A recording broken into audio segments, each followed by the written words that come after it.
నిరీక్షణ prayer house మరియు centre సంఘముల తరపున పునరుద్ధానుడైన యేసుక్రీస్తు నామములో మీ అందరికీ నా వందనములు.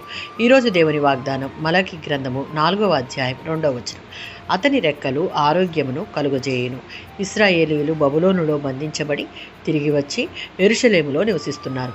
దేవాలయం పునర్నిర్మించబడింది, కానీ ప్రజలు మళ్ళీ నిర్లక్ష్యంగా ఆత్మీయంగా చల్లబడిపోయారు.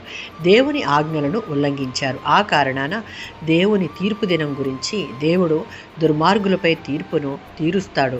దేవుని దృష్టికి నీతిమంతులుగా ఉన్నవారి పట్ల దేవుని కృపను చూపిస్తాడు అని, ఆయన రెక్కలలో ఆరోగ్యం కలుగును అని, ప్రతి బంధకాలు విడిపోతాయని మలాకీ ప్రవక్త ఈ అధ్యాయంలో రాశాడు. నీతి సూర్యుడు అనగా యేసుక్రీస్తు. ఈ సూర్యుడు ఆత్మీయ చీకటిలో ఉన్నవారికి వెలుగును, వేడిమిని, జీవాన్ని అందజేస్తాడు. యెషయా గ్రంథము 53వ అధ్యాయం 5వ వచనం. ఆయన పొందిన దెబ్బల చేత మనకు స్వస్థత కలుగుచూ ఉన్నది.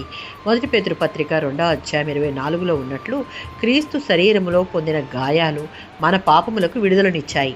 ఆయన సన్నిధి మన మనస్సును, శరీరాన్ని, ఆత్మను స్వస్థపరుస్తుంది. మనం దేవుని భయంతో నడుచుకున్నప్పుడు ఆయన మన జీవితాలలో వెలుగును, స్వస్థతను, విముక్తిని ప్రసాదిస్తాడు. చీకటి పరిస్థితులలో కూడా ఆయన వెలుగుగా ఉండి మనలో నీతిని, ఆనందాన్ని, స్వస్థతను నింపుతుంది. దేవుని ఎడల మనం కలిగి ఉన్న భయమే మన జీవితాన్ని స్వస్థపరిచి ఆశీర్వదిస్తుంది. ఆమేన్.